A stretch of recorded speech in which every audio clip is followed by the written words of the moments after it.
Hello again. In this video I will try to share with you all I know about archery in No Rest for the Wicked. For this kind of gameplay I really recommend you to get a controller. This is because you will use these keys for shooting. I believe that the game is made for melee combat, but I managed to play as an archer without any problems. And let's start talking about what is shooting and what is archery in this game. You can attack using the buttons. As you can see, there is no animation more than the attack itself and the energy drain. But for shooting, when you press the button, you will see at the bottom left of the screen that the regular shot from the bow, it's a Rune attack. This is important because it means that every stat with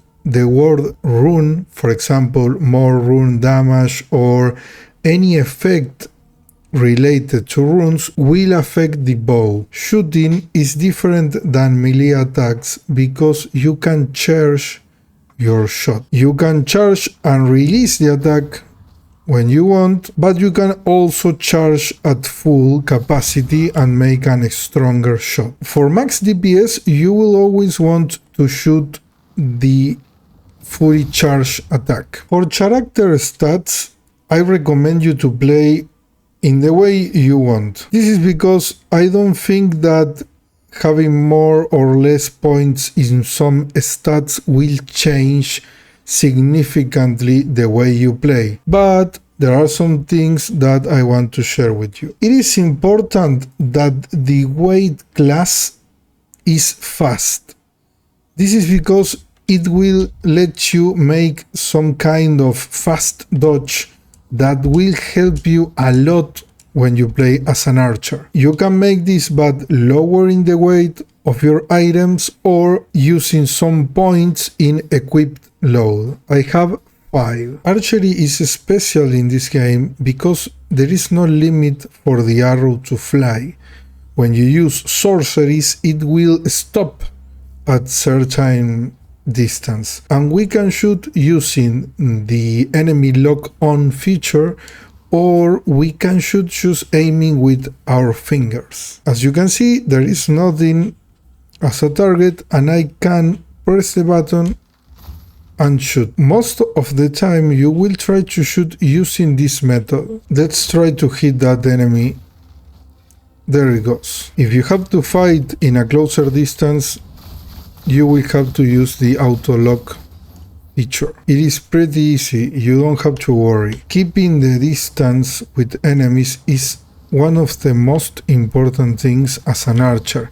You are not prepared to take damage and you don't want to take damage. That's why you play an archer.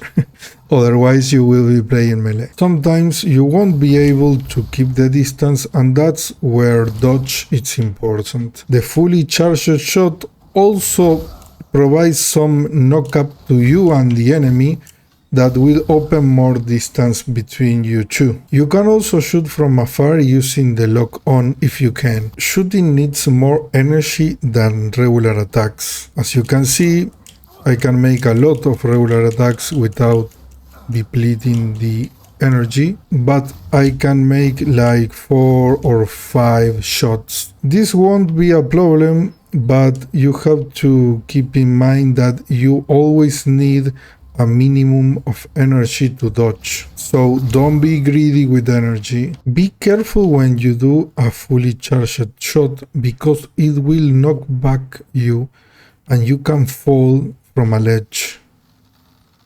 This is an example.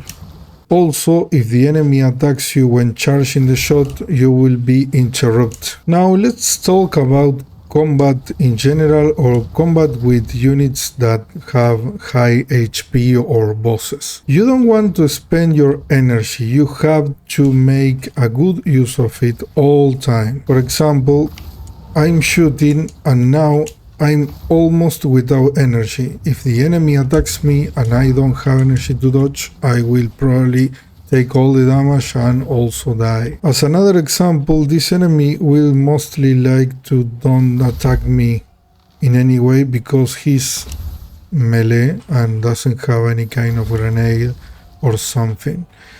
This is one of the strongest advantage you have as an archer. Sometimes the map or the scenario won't let you take a lot of distance from enemies. Some enemies will have a gap closer or a blink or something similar, and you will have to be alert to dodge and keep fighting. The best time to make a shot is when the enemy ends the attack.